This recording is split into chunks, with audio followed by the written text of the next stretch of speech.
In this lecture, we're going to take a look at the key elements of Romanticism as they were expressed in American literature. I've mentioned previously that some scholars will have slightly different opinions as to the start and end dates for various literary aesthetics, but these dates almost always include the same key events. In our class, we'll define Romanticism as existing from 1789 to 1865. That is essentially from the period after the American Revolution up through the Civil War. In terms of technology, this is also the period in which printing technology moved from manual hand presses to mechanized presses, which allowed fiction to become a popular art form. In our discussion of Romanticism and fiction, I want to start with a series of challenges that early fiction writers faced, each of which helped shape the literary form that we now know as fiction. 1. Today, we live in a strange time. From your early years, you have been inculcated into a society that actively encourages you to develop deep emotional and intellectual relationships with characters and situations that you know, at least in part of your mind, don't exist. But when you are young, you watched animated films such as Snow White and The Lion King, and you were encouraged to form emotional connections to those characters as though they were real. As young adults, you likely read or watched Harry Potter stories, and who didn't feel nervous trepidation when Voldemort moved in for an attack, and who didn't quietly root for Harry to overcome villains that were older and stronger than he was? Or to put this another way, in the past week, how many hours did you spend engaged with characters and situations that you knew in part of your brain weren't real? You can quietly count up those hours? Consider TV, streaming video, YouTube, other web videos, Netflix, theaters, books, short stories, even some types of narrative video games. If you add up those hours, was it 5 hours for the last week? Probably not. Was it 10 or 20, perhaps more? From a certain perspective, we live in a super messed up world. We have been encouraged since birth to develop deep relationships with characters and situations that we know in part of our mind aren't real. But we have been seduced over the course of our life by a pleasurable suspension of disbelief so that we can engage the pleasures of fictional realities. But for early fiction writers, this is a significant hurdle. How do you get adults who aren't used to engaging fictional environments, to read about characters that they know don't exist? Sure, there were stories for kids in the 1700s and the 1800s, but children have wider imaginations than adults, and many of these children's stories also have pedagogical elements, such as Never Cry Wolf and Don't Wander Off with Strangers. But how do you get adults to use part of their scarce free time to engage situations that are entirely made up? In terms of structural barriers, this is one of the big issues that early fiction writers needed to overcome to simply convince an audience that the entire endeavor of fiction was a worthwhile pursuit. Number 2. America today is a nation of worldwide importance, a nation whose culture is immediately recognizable by people around the globe. But in the years after the American Revolution, America was still looked upon as a wilderness territory located halfway around the globe from Europe. Even Americans, for the most part after the Revolution, were more focused on events in Europe, England in particular, than they were in America. After all, up until the Revolution, citizens in the colonies thought of themselves as British citizens. Or let's think about this in contemporary terms. If today, the state of California decided to secede from the United States, assuming you've lived in California all your life, how long would it take you to no longer think of yourself as an American? Let's say that Oregon and Washington also secede, and together these 3 ex-states now become a new nation named, let's call it Pacifica. How long would it take you before your inner compass redirected itself so that you immediately thought of yourself as a Pacifican rather than as an American? Would it take a year or 5 years? Would it take 10 years? Would you in some ways always think of yourself in that internal space as an American for the rest of your life? Well, this was another large challenge for early American fiction writers. Americans weren't particularly interested in reading about America. They felt that the other parts of the world, let's say London, for example, were far more culturally significant than America, and they also still had strong internal ties that connected them to those places. So if you're an American writer and know mostly about American situations, how then do you create stories that will interest readers whose eyes are fixed on events overseas? Number 3. After the Revolution, Americans decided that, well, officially, to promote literacy, it wouldn't honor British copyright. This is really just one big screw you to the Brits after the war. But from a practical standpoint, it meant that print shops in America could reprint British books without paying British publishers a licensing fee or paying British authors any royalties. That is, through this legal provision, American printers were incentivized to essentially pirate British books and create American editions for which the printers kept all of the profits. There are stories of American printers hiring literary scouts in England to acquire copies of new books so they could be sent back to the States by a fast ship so that the American printer could then produce an American edition that came out at the exact same time as the official British edition. Look at the problem this way. The American audience was mostly interested in the culture of Europe, so British books typically sold better than those by American authors. So in terms of profit motivation, printers were better directed at foreign material. And if they did want to work with an American author, they'd likely need to pay that author royalties or share receipts with them, which would further drive down the profits from that project.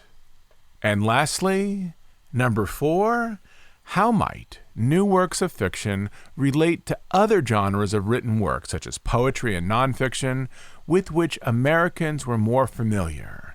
That is, as printing material expands, how do you teach this larger audience how to enjoy fiction using tools for which they are familiar, such as with poetry or nonfiction? And as we move into individual stories, we'll talk about how individual authors wrestle with each of these problems.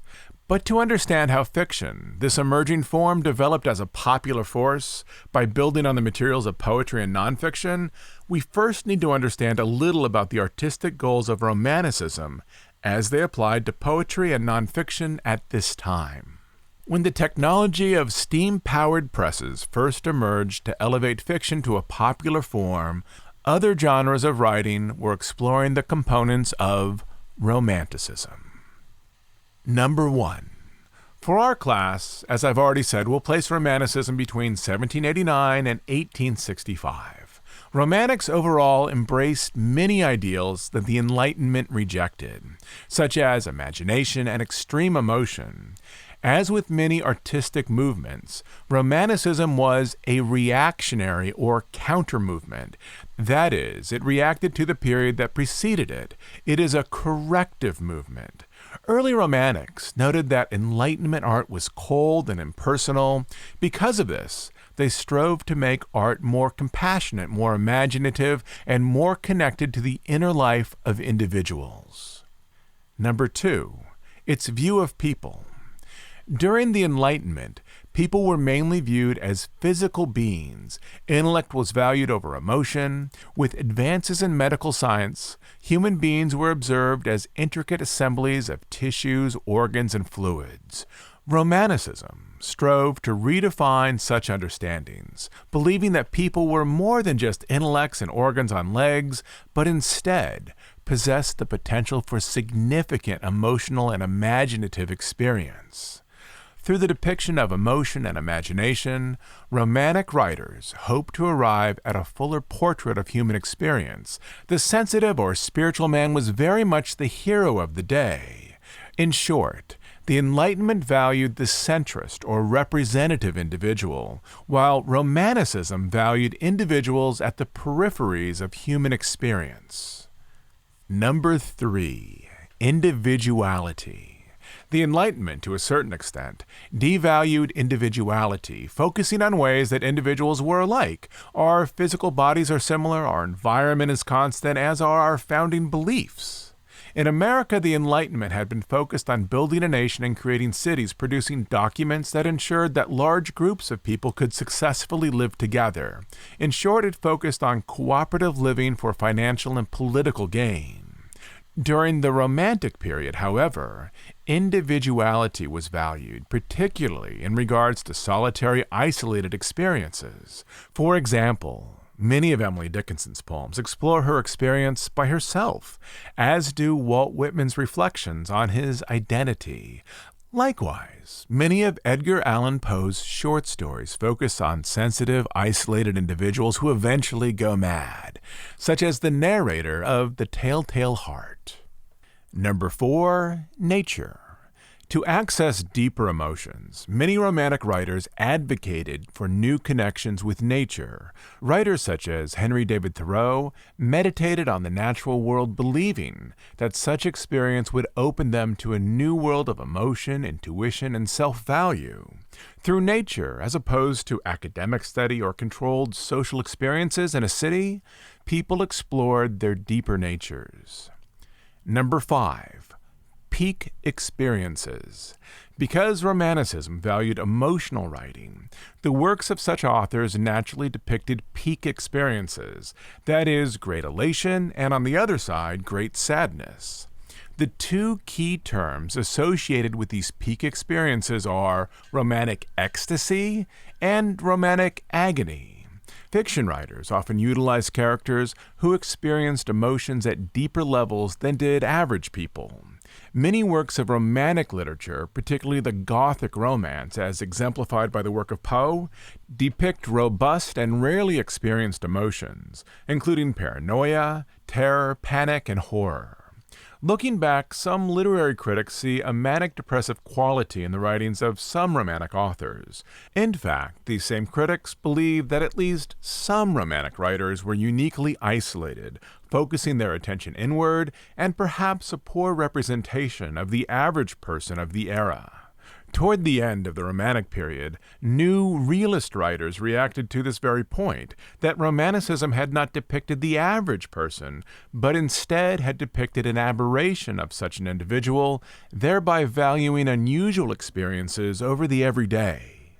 And 6, the audience. In part, the American fascination with Romantic individualism stems from a new class of merchant and business owners with leisure time that allowed them to discover or explore their own individual identities. Along with this, it is also that new merchant and business class who are able to afford books as they're being produced. And so, as an extension of this, in the Romantic literature that we'll see in this class, we will often see middle upper class or upper class characters whose lives very much match the type of readers who would then buy those books. So how then do we read these elements of Romanticism in Romantic literature? I have here a couple of poems from the period, which I'll read stanza by stanza. Remember, poetry is the better established literary form in the early 1800s. Better established, I mean, than fiction. And I'll talk about the elements of Romanticism after each stanza. Poetry is going to be one of the influences that then later shapes fiction as it develops. The first poem is called The Wild Honeysuckle by Philip Freneau, and I should mention that you can find both of these poems in our online form if you'd like to look at them in text form. Here is the first stanza. Fair flower that does so comely grow, hid in this silent, dull retreat, untouched thy honey blossoms blow. Unseen thy little branches greet, no roving foot shall crush thee here, no busy hand provoke a tear. And I will pause there for a second. So what's happening in the first stanza, first of 4, in this poem by Philip Freneau? Well, first of all, Philip, or Phil, our good Romantic, has done his job by leaving the city. What has the Enlightenment built for Americans in the country? Well, they built these centers of commerce, these centers of business that have high density, and To get away from that is also to have the possibility to know something about yourself in a way that you can't know that in the busy world of the city. So our dear friend Phil here has gotten out of the city. He's gotten into his car, or whatever passed for a car a couple hundred years ago. He's taken out his earbuds. He's put all the conventions of city living behind, and he's gone out to nature. He's gone out to the forest. He's found a place beside a trail where he's going to be able to focus on an icon of nature. This would be a familiar trope for the Romantics. Phil Furneaux is going to focus on a piece of nature, this one flower, and there's going to be a reflexive element to this. He's going to study the flower in nature to understand its life, but in return, by understanding how nature works, he is then going to understand something about himself. And so he's found this flower. It's by a stream. It's in a lovely place. There's a stand of trees that's going to give it some early morning shade, and in the afternoon, it's going to have some sunlight. Here is stanza 2. By nature's self in white arrayed, she bade thee shun the vulgar eye, and planted here in the guardian shade, and sent soft waters murmuring by. Thus quietly the summer goes, thy day declining to repose. And here Phil Furneaux is beginning to reach for one of those two peak experiences. He's beginning to move toward romantic ecstasy, this mercurial feeling of strong emotion, of pure goodness.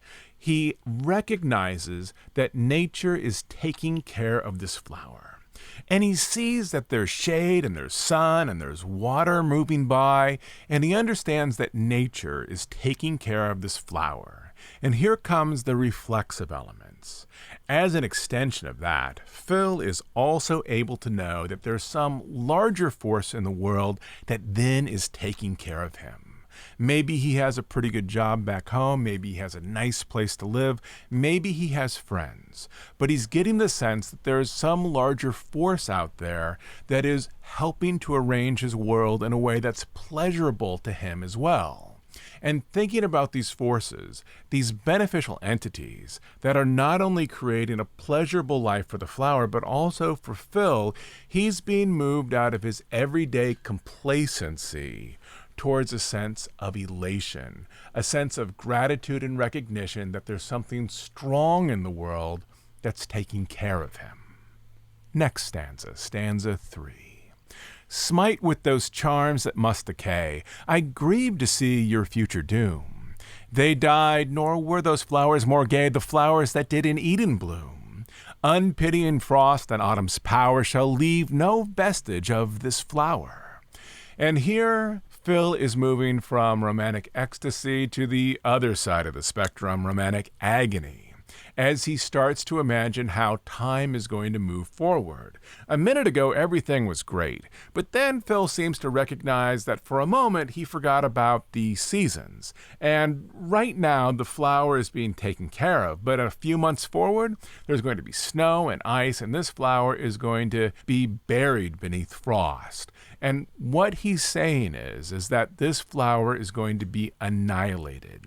If he comes back in a year from now, there's going to be no vestige, no sign that this flower was ever here. It'll be entirely wiped off the earth. And then there is this reflexive element that Phil Furneaux is then able to point back to himself. He recognizes that maybe there's a sense in which there's an afterlife that he's going to participate in, and that his life will go on in some sentient form in that other dimension.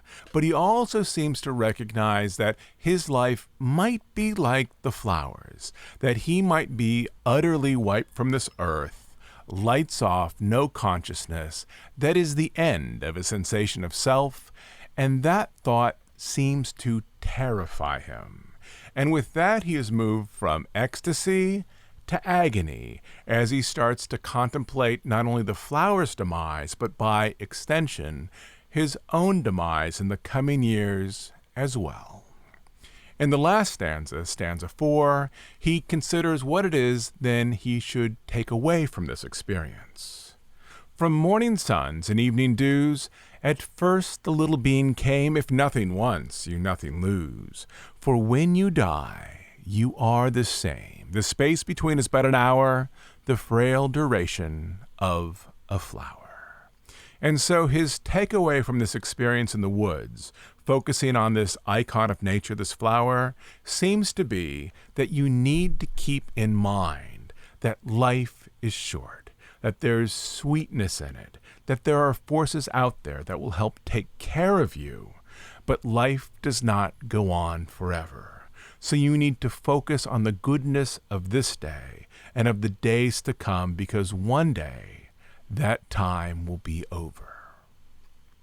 The other poem that I brought in today, which is also a 4-stanza poem, is by Emily Dickinson. Most of her poems were unpublished during her lifetime and were discovered after her passing in folio arrangements in her bedroom. And so none of these poems had titles, and so the Emily Dickinson poems are typically known by either one of two titles. The first way to title an Emily Dickinson poem is to use the first line as though it were also its title. And so this poem might be called I Taste a Liquor Never Brewed, but this poem might also be referred to in that other way. The other way to refer to an Emily Dickinson poem is to call it by its numeric marker in the folio system. And so you can also call this poem by the super sexy name 214 if you choose to do so. Here is the first stanza. I taste a liquor never brewed, from tankards scooped in pearl.